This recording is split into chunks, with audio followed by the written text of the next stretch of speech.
अस्सलाम वालेकुम हुमैराज़ happy life में आपको खुशामदीद कहती हूँ। आज मैं आपको अपनी किचन की सफाई की रूटीन दिखा रही हूँ। काफ़ी दिनों से बीमार थी तो किचन को साफ़ नहीं कर सकी, तो आज डिटेल जो है इसको साफ़ करेंगे और उम्मीद करती हूँ कि आपको आज की मेरी वीडियो पसंद आएगी। तो काफ़ी ज़्यादा किचन में गंद है, काफ़ी ज़्यादा बर्तन बिखरे हुए हैं। तो सबसे पहले हम बर्तनों को जल्दी जल्दी समेट लेंगे और उसके बाद फिर हम प्रॉपर सारा क्लीन करेंगे, साफ़ करेंगे। और ये चूल्हे की हालत देखिए, तकरीबन 1 से डेढ़ हफ़्ता हो गया है इसको प्रॉपर साफ़ किए हुए, तो चूल्हा जल्दी से साफ़ कर लेते हैं।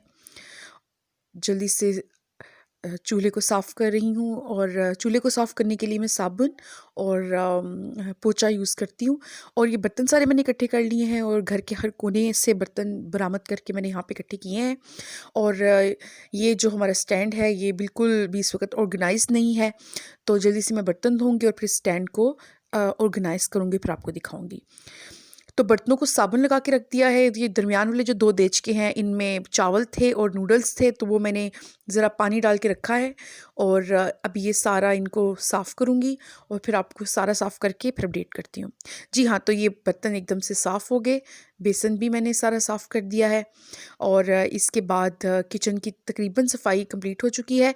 अब जो अलमारियाँ हैं वो लगने वाली हैं, तो वो जब लग जाएँगी तो अच्छी लुक आ जाएगी किचन की। स्टैंड भी मैंने सारा ऑर्गेनाइज़ कर दिया है।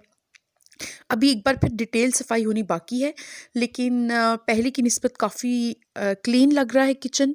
तो जब मज़ीद डिटेल में सारी सफाई करूँगी तो फिर उस पे भी एक वीडियो बनाऊँगी। तो आज की मसरूफ़ियत मैंने आपके साथ शेयर की, तो उम्मीद करती हूँ कि आपको आज की मेरी वीडियो पसंद आई होगी। अगर वीडियो पसंद आई है तो मेरी वीडियो को लाइक कीजिए, मेरे चैनल को सब्सक्राइब कीजिए और मेरी वीडियो को शेयर कीजिए। Thank you so much for watching. Next video तक के लिए इजाज़त दीजिए। अल्लाह हाफ़िज़।